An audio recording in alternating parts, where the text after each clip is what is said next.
Well, good evening, and welcome to our third session on the 1960s, a very tumultuous decade. And recall with me, please, that the first evening we talked about the 60s, and again, the 60s can be an entire 15-week course.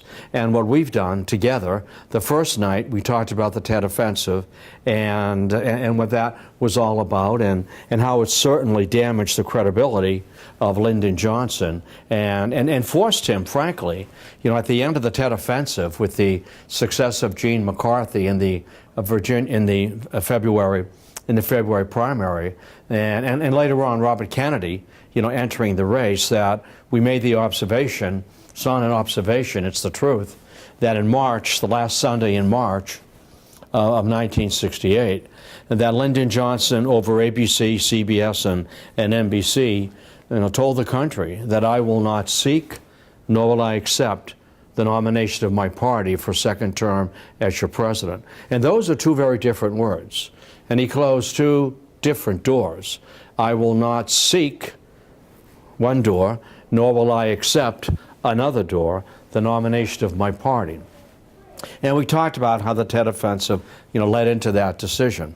And then we also, in our second session, we talked about the lives and times, biographies, and politics of Martin Luther King and also Robert Kennedy, and how these two men, while they were not friendly, but I don't mean to say it that way, while they were not terribly close, they certainly were opposed to the war, and obviously King and Kennedy, very instrumental in Lyndon Johnson's civil rights programs. The Civil Rights Act of the Voting Rights Act, rather, of 1964, and the Civil Rights Act of 1965. And in talking about Johnson in session one and session two, that together we made the observation that Lyndon Johnson never wanted to be a war president. He wanted to be a domestic president. He wanted to give gifts to the American people. And that gift was very carefully packaged, wrapped, had a bow on it, and addressed to the American people. And the gift was the Great Society. And if you carry a Medicare card, thank you, Lyndon Johnson.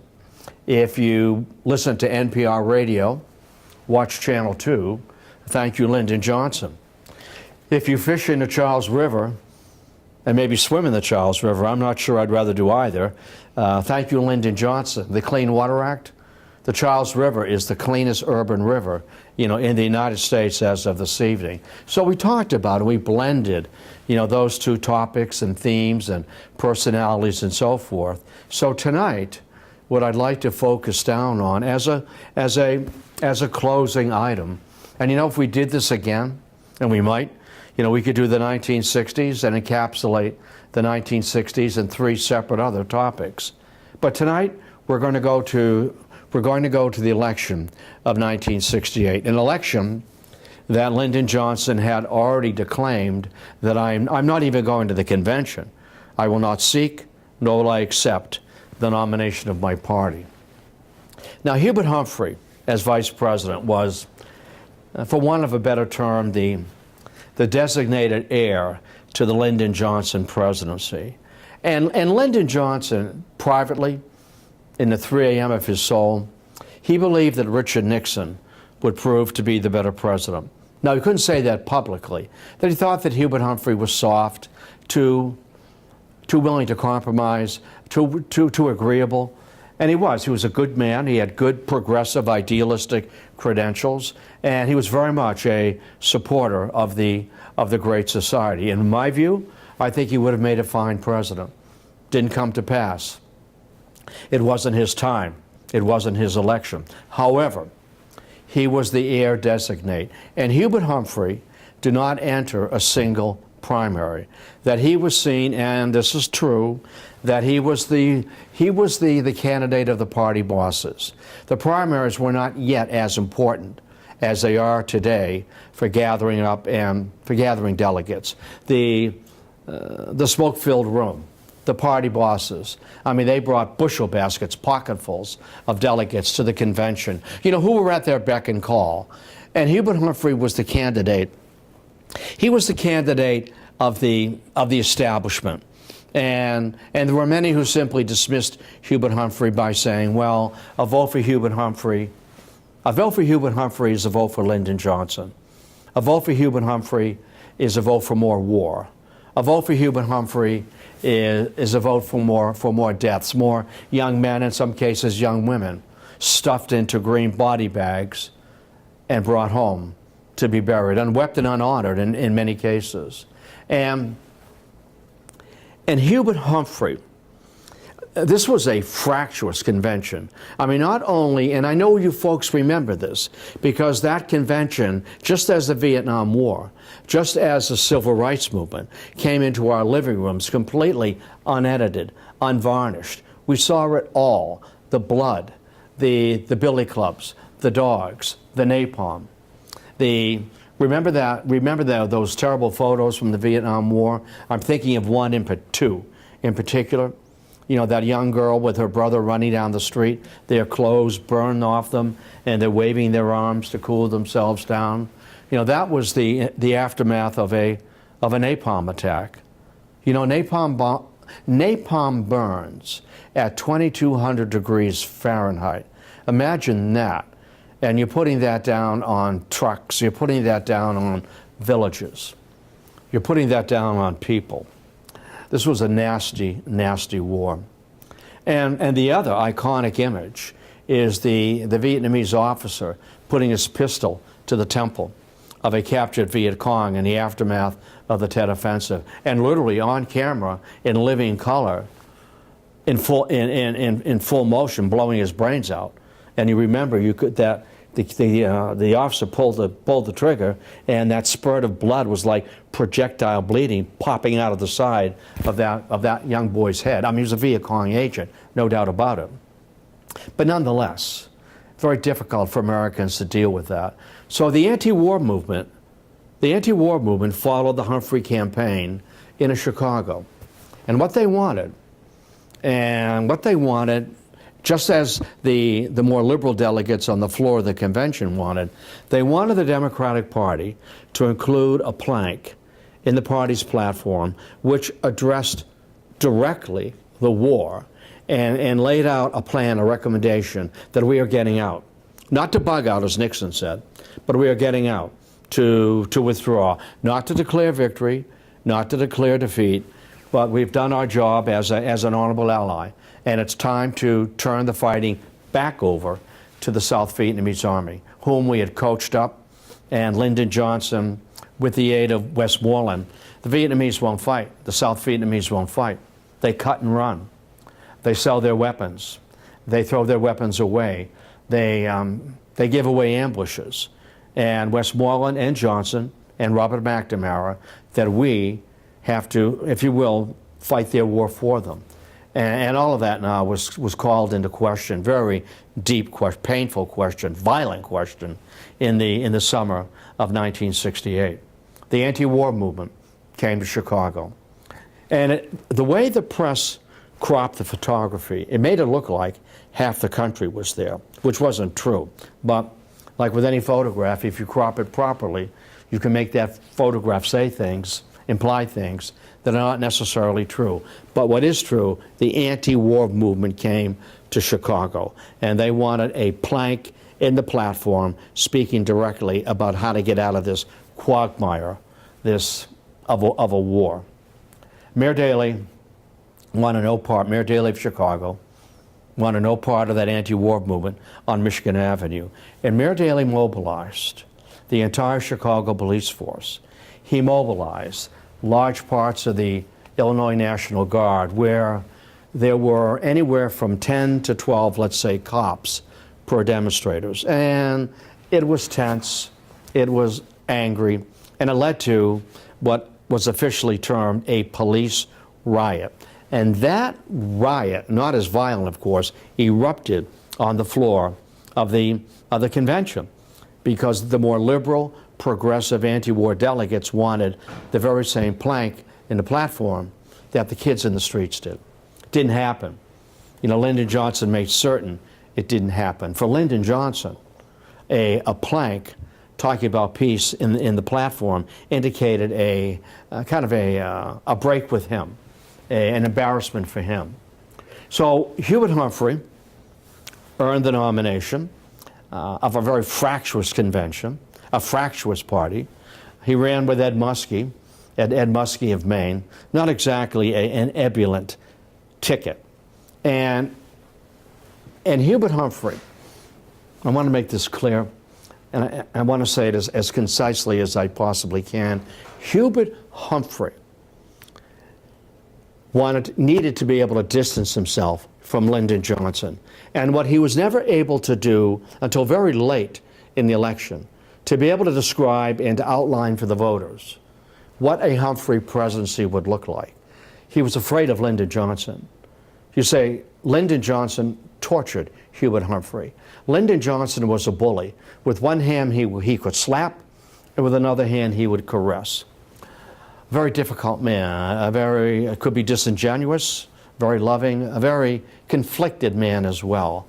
And Hubert Humphrey knew this. And again, Lyndon Johnson had made the point privately that he thought Richard Nixon, smarter, tougher, keener, shrewder, would make a much better president than Hubert Humphrey. And Humphrey was advised by his more aggressive advisors, robust, daring advisors, that Mr. Vice President, you need to distance yourself tonight when you accept the nomination from Lyndon Johnson. You need to define yourself. The country needs to hear from your lips what a Humphrey presidency would look like, and your thoughts, your open thoughts on the war in Vietnam. And he was advised, there was no way Humphrey could do this. He just did not have the, you can fill in the blanks, he just did not have the constitution to do this. His more aggressive advisors recommended, Mr. Vice President, in the last paragraph of your acceptance speech, resign from the vice presidency. The break, the schism between you and Johnson, a break. And he said, I can't do that. I cannot do that. I don't have the Constitution to do that. I can't do that. If I do that, Lyndon Johnson's head will blow off his neck. He'll reach down, screw it back on, jump on Air Force One, and he'll come striding across this platform and punch me in the mouth. I can't do it. So there was no break. I think it would have won him the election. It would have been difficult. It would have been messy. I mean, Lyndon Johnson would have howled. But it may have won him the election. It would have been so daring, so bold. It was beyond the scope of anything Hubert Humphrey could do. The most he would do as a visible break with Johnson, and even this irritated Johnson, that when Hubert Humphrey spoke, I'm looking for a lectern, when Hubert Humphrey spoke behind a lectern, that he would remove the vice presidential symbol. And that's the best that he would do. And Johnson found that, terribly irksome. The Humphrey crowds were angry, they were unhappy, they were disrespectful, and Humphrey heard the shouts, dump the hump, dump the hump, dump the hump. You see, what happened here is that when Robert Kennedy was in the race, that Robert Kennedy was able to drain, if you will, was able to give voice to the anger of the anti-war movement. And with his death, that anger was now directed at, not through Robert Kennedy, and there's a difference, but at Hubert Humphrey. And the crowds were violent, the crowds were unpleasant, the crowds were noisy, disrespectful, dump the hump. The monies that have been pouring, that would have poured into a Humphrey campaign, now went away because the big business, organized labor, were fearful of Robert Kennedy. He was radical, he was unpredictable, and that we want to keep him away from the presidency. And the best way to do that is to fund Hubert Humphrey, whom we like, whom we trust, who was predictable. So now the money for the Humphrey campaign dried up.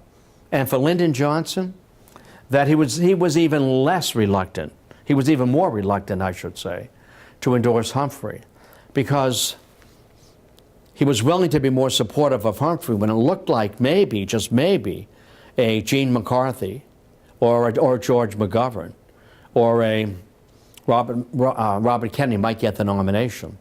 But now Humphrey was nominated, and he was the party of the establishment.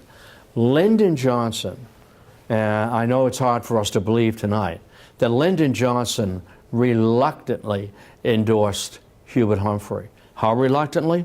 I'll tell you how reluctantly.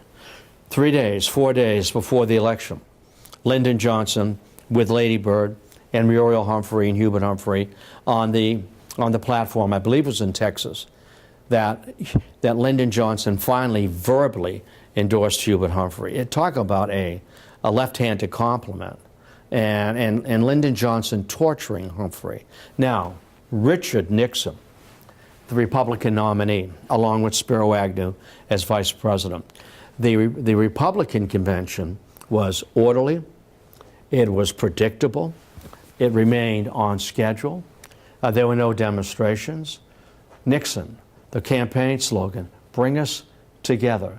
And Nixon, able to campaign both as a nominee, Nelson Rockefeller was interested, both as a nominee and also as a candidate and a nominee, that I am the new Nixon, and I have matured. I have matured with defeats in 1960 by John Kennedy, matured by the defeat for governor of California, Pat Brown, and he went into law. He went into private practice, law practice, and that's where he met John Mitchell. And John Mitchell will emerge as Nixon's campaign manager and later on Attorney General. Boy, there's a disconnect with what we know happened over the next half dozen years or so. John Mitchell, Attorney General, he and 43 other folks in the Nixon White House going to prison, in the aftermath of Watergate. I just had a thought with regard to Watergate and the Ford pardon, that Gerald Ford gave Richard Nixon a getaway car. But that's another story for another evening.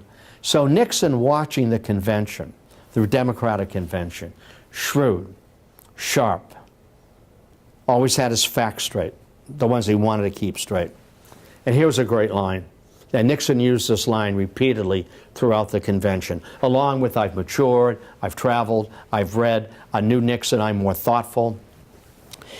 I don't know who gave Nixon this line, but he used it repeatedly. And it was an open-ended question, a rhetorical question to the American voter. It's a terrific question. Do you want it? I'm going to give it to you right now. Here's the question. Here's the observation. If Hubert Humphrey cannot run a convention, how can he run the country? And tens of millions of American people had seen the chaos in the streets, Michigan Avenue, and that chaos spill over into the convention hall. If Hubert Humphrey cannot run a convention, how can he run the country? And I ask you to consider that question and to consider it carefully. These are dangerous times. These are important times. I'm a new Nixon. I've been sobered by defeat. I've been sobered by travel, by reflecting, by writing. And I have the number one issue in 1968, the Vietnam War. The number two issue, the Supreme Court. The number three issue was violence in the streets. Burn, baby, burn. Don't trust anybody over 30. Off-whitey, cops are pigs, and all of that. I'll come back and develop some of that. But the number one issue, A+, was the Vietnam War. And Nixon, shrewdly, smartly, I've been thinking about the war and about ways in which, if I'm elected, if I am privileged to serve as your president, that we can end this war, peace with honor. But I'm not going to reveal these plans, because I will do nothing to politicize this war. If peace can be had at Paris, where the peace talks are going on, we talked about this with the aftermath of the Tet Offensive. If peace can be achieved before the election, so be it. That's a good thing. And to bring the boys home, to bring the women home, G.I. Joe, G.I. Jane, I am not going to politicize this war. It's too important. It's too deadly. I have a plan. Now, it was a secret plan. In fact, it was so secret that Nixon did not know about it. There was no plan. But see how carefully, he was able to manipulate that question. And I'm going to say it again, because I know you're paying attention, that I'm not going to politicize the war. If peace can be had before the election, that'll be a good thing. And if it's not in place before the election, then I will work on peace in Vietnam, peace with honor, come January of 1969. And Nixon also, in a very smart way, campaigned toward the middle. And he talked about the silent majority. And I know that you remember that phrase, another buzzword from the 1960s, along with burn baby burn, and we had to burn the village to save it, search and destroy missions. That Nixon, as the campaign began to evolve, that I speak to a silent majority, the non-shouters, the non-demonstrators. I represent those who go to church, who stay married, who pay their taxes, who support their government, the non-shouters, the non-protesters. That's who I speak to. I speak to the broad middle America. And Nixon, was able to break what typically was called the Democratic Solid South. You see, since the Civil War, the southern states, most of the southern states, have been solidly Democratic, the Solid South. Why? Because Lincoln had been a Republican. Lincoln, the war. Lincoln, the Emancipation Proclamation. So all of that sifted down into a solid South, a base for the Democratic Party. But with these social issues and with the busing and with an energized civil rights movement and a Supreme Court that appeared to be out of control, Earl Warren and Nixon, that this is a Supreme Court that has given a green light to criminals, that this court, the rights of victims, the rights of defendants are more important than the rights of victims. That the first right of every American is to be safe in their home. The first right of every American is to be able to walk the streets in safety. And we have a court here, that has given a green light to criminal behavior. Earl Warren, impeach Earl Warren. Nixon never said that publicly. But I know that many of you folks remember this. In the late 50s and the 60s, going below the Mason-Dixon line, the billboards, impeach Earl Warren, impeach Earl Warren. Why? The Miranda decision. To be read, you have to be read your rights. You're a criminal. The Escobedo versus Illinois, the right to have the right to have an attorney present while you're being questioned. Gideon versus Wainwright, the right of every defendant, even if it's not a capital crime, to have a court-appointed lawyer at the expense of a taxpayer? I don't think so. And we have a criminal element here. And this court has given a green light to criminals. When I'm elected, I will appoint conservative, strict conservatives, those who read the Constitution the way it ought to be read. The first right of every American is to be safe in their home. So an attack on the court, an attack on the more violent part of the civil rights movement.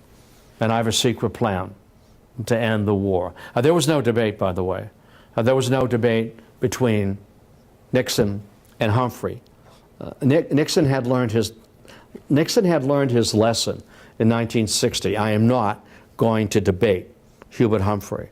Instead I'm going to have a television situation format that I can control. And it was called The Man in the Arena. And that Nixon, there would be a series of maybe 50 or 60 people who were carefully screened and brought into an auditorium. It was all very carefully formatted. And they would sit in an amphitheater with the seats rising. And Nixon would walk in to a thunderous round of applause. And that's what warm-up men are for. I had one here, by the way. You missed the applause. So you'll catch it on the sequel. And Nixon would stand behind the microphone and take what appeared to be just spontaneous questions. And Nixon speaks, Nixon answers. There was nothing spontaneous at all. They were very carefully prepared, and very carefully rehearsed and very carefully given to those who were asking the questions. And it was so structured, and yet it seemed he was so thoughtful, careful, prepared, and he was. But the man in the arena, that was his favorite phrase from Theodore Roosevelt.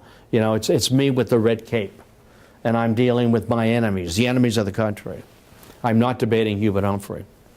And Hubert Humphrey wanted to debate. He needed to debate Nixon, just like Kennedy needed to debate Nixon. And Hubert Humphrey, in a mocking way, would make the observation during a press conference or during a speech, where is Richard the Silent? In other words, referring to him as some medieval king. Where is Richard the Silent? And why won't he debate me? The American people deserve to hear the two candidates speak to the issues directly. The very same thing John Kennedy had said. And Humphrey was modeling that. But Nixon was having no part of it. As I said, the money dried up. Lyndon Johnson's support was thin, weak praise, left-handed compliments, and the anti-war movement directed its anger at Humphrey. And the Nixon lead in the polls was quite substantial. When Nixon came out of Miami in the summer of 1968, he had like a 12 or 15-point lead. Now I know, and that during an election, the numbers close. I mean, they always close as we get closer to voting day. And by the way, another candidate here was George Wallace of the American Independent Party. And George Wallace was appealing to the same, core of resentment that Nixon was. And it appeared for a while, Wallace drew enormous crowds, came to Boston. And he drew a fantastic crowd in Boston. He knew how to work a crowd. And Wallace liked to torment his audiences. And they would keep yelling at him, F you, F you, F you. And he would say to them, he said, you're yelling four-letter words at me? This really annoyed the crowd. I've got two four-letter words for you out there, soap and work. So there's Wallace, because he knew the people that were there yelling and heckling him. And he enjoyed it. He drew strength from it. And in that Alabama accent, he would say, let the police handle this. Let the police handle this. All the shouting and the yelling. I got two four-letter words for you, soap and work. A tumultuous election. But as the election moved from September into October, and October began to draw closer to November, the polls did begin to close. And what the Nixon people feared is they feared, and this is a political term that we still use today, they feared an October surprise, that something would happen unexpectedly or carefully by design, that would completely shift the momentum of the election away from Nixon, and that somehow Johnson would drag Hubert Humphrey over the finish line in the closing moment. An October surprise. And the October surprise was coming. And let me introduce the name here that this man is still alive. I'm not quite sure how well he is. Henry Kissinger. Henry Kissinger craved power. It wasn't enough to be a professor of political history at Harvard University. He wanted to mold, to shape American foreign policy, just like his mentor, not his mentor, but his historical hero, Castlereagh, foreign minister of the Austro-Hungarian Empire, who reshaped all of Europe after the wars of the French Revolution and the wars of Napoleon, to redraw, redefine, to reshape all of Europe, to restore the old order, to restore part of what historians refer to as the Ancien regime. Kissinger, he did his dissertation on Metternich, by the way, Kissinger did. He wanted access. He wanted to take, it's as if he saw American policy as being clay, pieces of moist, supple clay that he could reshape in his image and likeness. And he could only do that if he had access. He could only do that if he could achieve the position he craved, National Security Advisor. And he had been working in Paris, with the Democrats as a foreign policy advisor. In effect, he was working for Hubert Humphrey. And Hubert Humphrey was campaigning, but it looked as if there might be a deal to end the Vietnam War, or at least some sort of a permanent ceasefire to shut down the fighting, and to begin to consider drawing down American soldiers. And the John Mitchell, campaign manager, and the others, Haldeman, Ehrlichman, they all did. They feared this October surprise, and it was coming. And Henry Kissinger betrayed. Henry Kissinger betrayed Hubert Humphrey, and he betrayed those soldiers who died in the years following the Nixon presidency. You see, the North Vietnamese were ready to deal. The Americans were ready to deal. I'm looking as if I'm looking at a teleprompter over here. They were ready to deal. Peace was at hand. Peace maybe with honor. And Kissinger, the polls were closing. And Kissinger, maybe Humphrey will win, maybe he won't win. But I've got my due diligence done with the Humphrey people. And maybe on the side, I can score some points with the Nixon people. Kissinger may not have made this call, but it didn't matter. Someone called. Maybe Kissinger called. John Mitchell, campaign manager. He told Mitchell, I've got a secret for you. I've got a big secret for you. An October surprise is coming. I'm there. I'm at the table. And the head negotiator is telling us that he's almost ready to pop the cork on the bottle of champagne, that a deal is at hand, the October surprise, enough to cost Nixon the election. But here's what I'm going to share with you. Here's a violation of the Logan Act, which goes all the way back to the John Adams administration, to interfere with American foreign policy to the point of possible treason. Henry Kissinger, peace is at hand. But I'm going to tell you, I'm going to give you a big secret. And the secret is this, that President Thieu, T-H-I-E-U, President Thieu of South Vietnam has the right to reject, rip up any possible peace treaty that he's uncomfortable with. He can rip it up. It won't happen. I want to let you know that. So maybe if there's some way that you could let President Thieu know that if he rips up the treaty and does not agree with it, that he'll get a better deal with Nixon. He'll get a better deal with the Republican presidency. And Mitchell, thank you very much. We never had this conversation. Henry Kissinger, thank you very much. We never had this conversation. And how do we get this? How do we use this? Very carefully. This is bordering on treason, folks.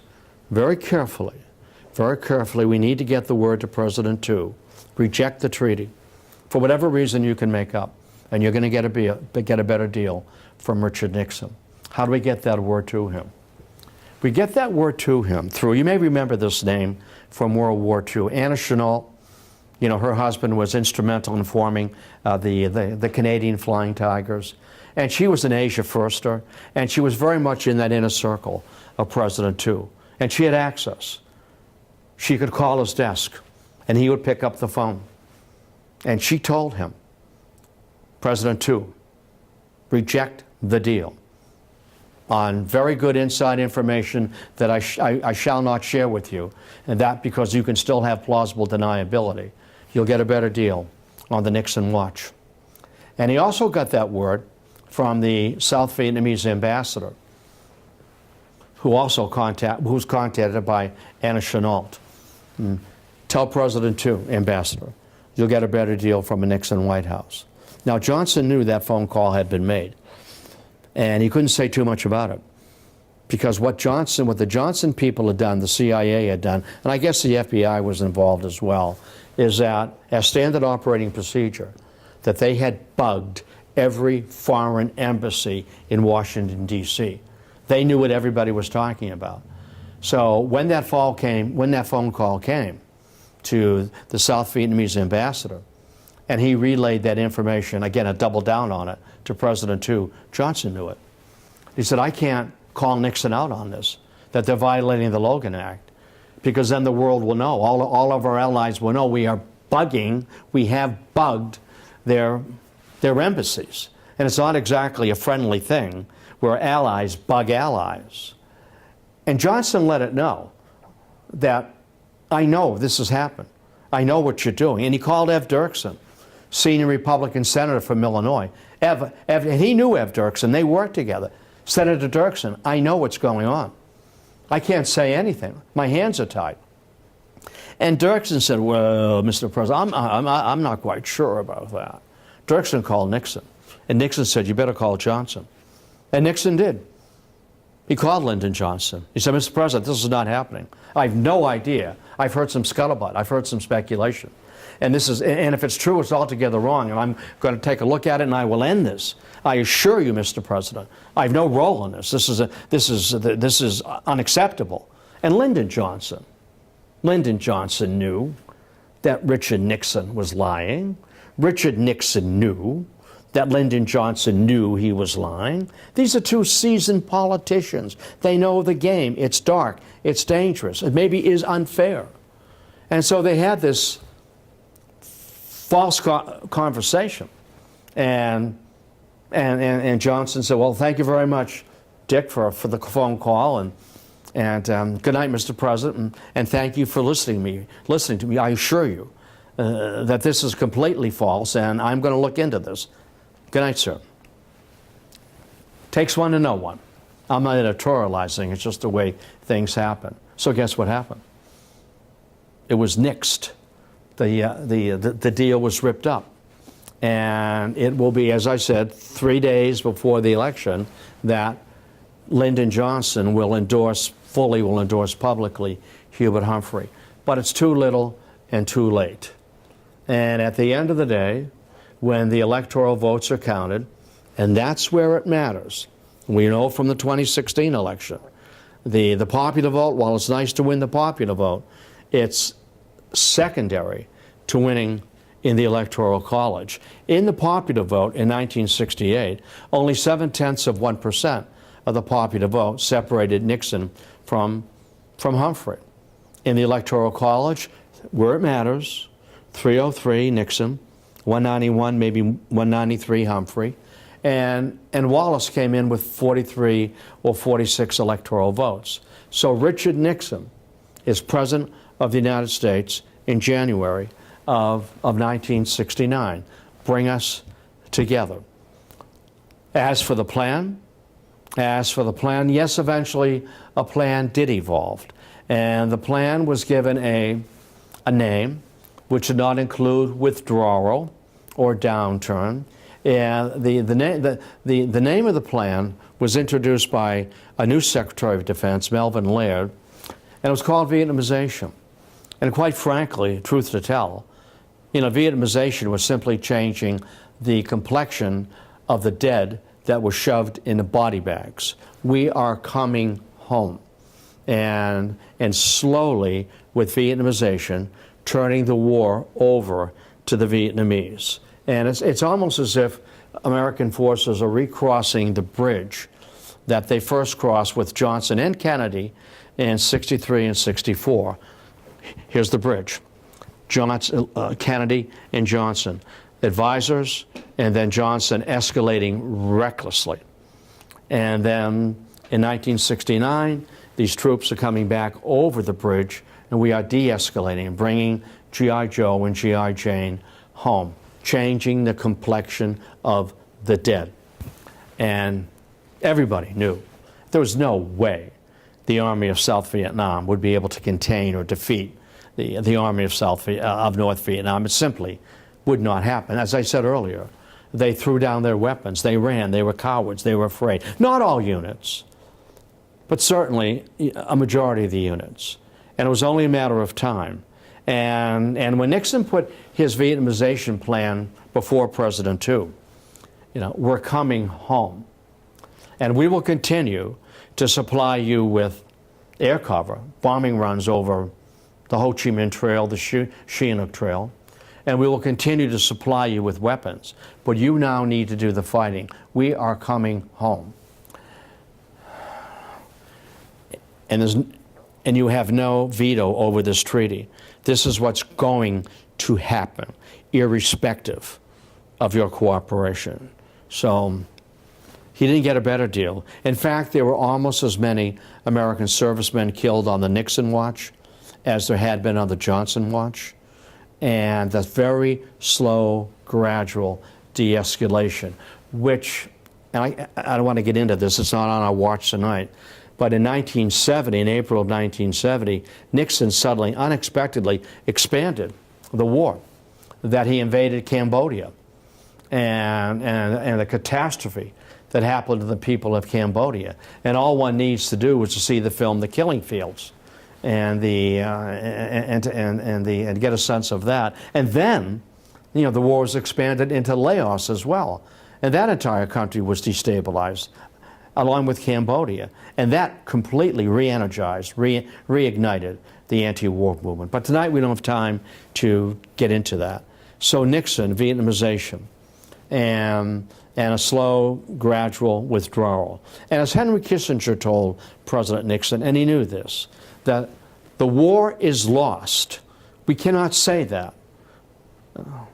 I always like to describe the Vietnam War as a concealed defeat. And the phrase that was used, and this was the phrase around the table, a decent interval. In other words, there needs to be, and this is the phrase, again, a decent interval, I'm underlining that for you, between our final, the removal of the final American combat soldier and the collapse of the Saigon government, to make it appear as if the day we left they fell. We need a decent interval between our leaving and the collapse of Saigon, that we need to be able to say we coached them up, we turned the war over to them, we maintained the bomb runs, we provided military personnel, but they could not do it. It's not because we left. We were loyal allies. We kept our word, but we're coming home. Come home, America.